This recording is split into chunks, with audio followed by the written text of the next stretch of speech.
Really? That's blue. I don't like this shit. You picked it out. Okay, bigyan natin ng linaw yung nangyari dun sa client ng nail artist na yan. So, hindi na nagustuhan, in short, yung ginawa niya, yung ginawa sa kanya. Kasi, ang buong istorya kasi niyan, it turns out na naging blue, na ang expected ni client is kulay violet na powder. Okay. Usually, yung buong pangyayari kasi, nangyayari lang yan kapag hindi mo talaga, as a nail artist, ikaw yung nakakaalam mismo sa mga ginagawa mo, dapat you are paying attention. Okay? So, before mo ikabit yan sa kuko ni client, hanggat maaari, every details, every inch of your communication, may explain mo yan sa kanya ng maigi, ng maayos, bit by bit, single by single, yan. Sa lahat ng kung anong klaseng presenta mo sa kanya ng mga art na meron ka. Para na sa ganon, maunawaan ni client na ganyan yung magiging resulta, ganyan yung gagawin mo sa kanya.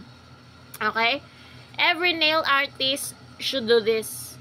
Kasi majority ng mga client, walang kaalam-alam sa mga pinagagawa natin. Walang kaalam-alam sa kung ano yung magiging hitsura ng kalalabasan ng ginawa mo or ng mga product na meron ka. So, ikaw as a nail artist, ikaw yung magti-teach sa kanya, tuturuan mo siya na ganito yung magiging sistema ng ikakabit mo sa kanya. Okay? So, ngayon, since natapos na, diba, huwag mong pagalitan si client na natapos na, hindi man lang siya nag-react sa kahit, tawag dito, isang single na natapos na finger niya or pangalawang finger na natapos na hindi man lang nag-react si client. Who knows? Like, oo, tama si client, who cares? 'Di ba? Kasi wala naman kasi talaga siyang pakialam kung anong mga pinagagawa mo diyan. Buti sana kung mabusisi yung client na ginawan mo, talagang every kabit ng mo tinitignan talaga. Yun wala talaga wala siyang pakialam. Ang pinakapakialaman niya lang is yung natapos na, nung pagkatapos na ng gawa mo sa kanya. So ngayon, paano mo pa susolusyonan ng yan, nang tapos na yung ginawa mong nail sa kanya?